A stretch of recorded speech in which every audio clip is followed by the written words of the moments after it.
Hi fans of high quality entertainment. Yesterday at work, on some days they play a classic, there's a classic rock station and they play, your typical Guns N' Roses and everything. And I rarely hear the Beatles. But yesterday they played Revolution. And then later in the day they played Hey Jude. And I honestly never really hear the Beatles that much on the radio. I don't listen to the radio when I'm driving my car or I'm at home. So, it's a rarity to hear them on the radio for me.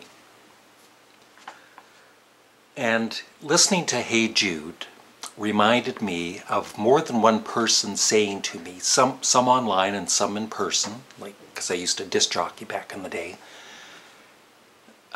some people saying that they like the song or they love the song, but it drags on too long. It's too long of a song.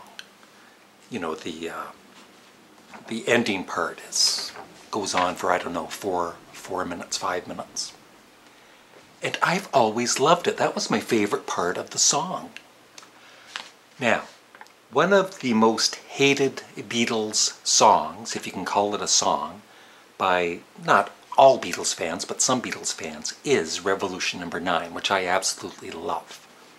So my question to all of you Beatles fans is, should Revolution No. 9 have not been put on the White Album? So my answer is no. Now, people have asked me about doing a Paul is Dead, the rumor that was started in the late 60s, to do a video on it, but I really don't have that much interest in it. But this morning I was looking at some pictures from the Sgt. Pepper album and from the photo shoot, and the one from the back cover with Paul's back to the camera. And when you really, really, really think about it, and then, George and his thumb is kind of pointing at Paul, it does start to get you thinking. And then all of the other clues, some of which are ridiculous, like I Buried Paul, when most Beatles fans now know that John was saying cranberry sauce. But my question to you, and it's a serious question, is there any percentage of a chance that the Paul is Dead rumor could actually be true? Could we really have been duped in some way? Because you never know in this lifetime. Things happen all the time that none of us are really aware of, obviously, especially with the government. But there is a percentage of a chance with me, but it's just one tiny, tiny percent of a chance, because you never ever really know. I couldn't say it's 100% false. So I'm saying there's a 1% chance that the Paul is Dead rumor could be true, and he was actually replaced.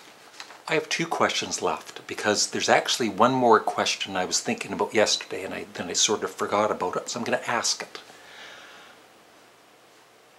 As you know, Giles Martin remastered the upcoming Sgt. Pepper album in stereo, in, I guess, proper stereo. Do you think all of the Beatles albums should be remixed by Giles Martin? The stereo mixes, the mono mixes, everything? Or are you just, no, you don't want it, you're satisfied with what they released in 2009? I certainly would buy them, the remixed versions, for sure. And box sets. And the last question, unless I think of more. Now this is just using your imagination. Imagine there is a fan of rock music, and for whatever reason he never heard the Beatles. It could be a young person that does enjoy 60s, 70s music, but he's never really heard the Beatles. Maybe a song or two, but that's about it.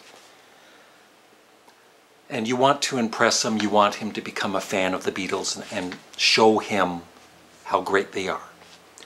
What 10 songs would you play him to impress him with the Beatles' work? I thought long and hard on this for at least 2 minutes, but this is what I came up with. A Hard Day's Night,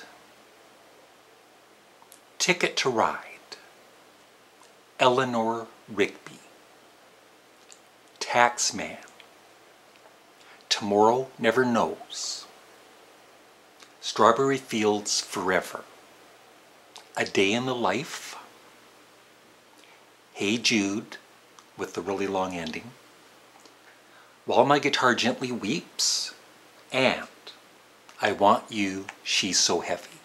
And you can't say, you know, the Beatles medley on Abbey Road. Like, just separate songs for this question, please. And that's it. I'm really, really, really looking forward to the answers. I read all of the answers. And I really, really, no, really, seriously, really appreciate it. And be sure to check out my Patreon page. I might upload a play that I was in about 4 years ago. It's like a 1-hour play. I'm performing in front of a live audience. It's on my YouTube, but it's set to unlisted. So you can only see it if you are a Patreon of Canadian Studmuffin. I'll probably upload that today. Have a great day. Bye.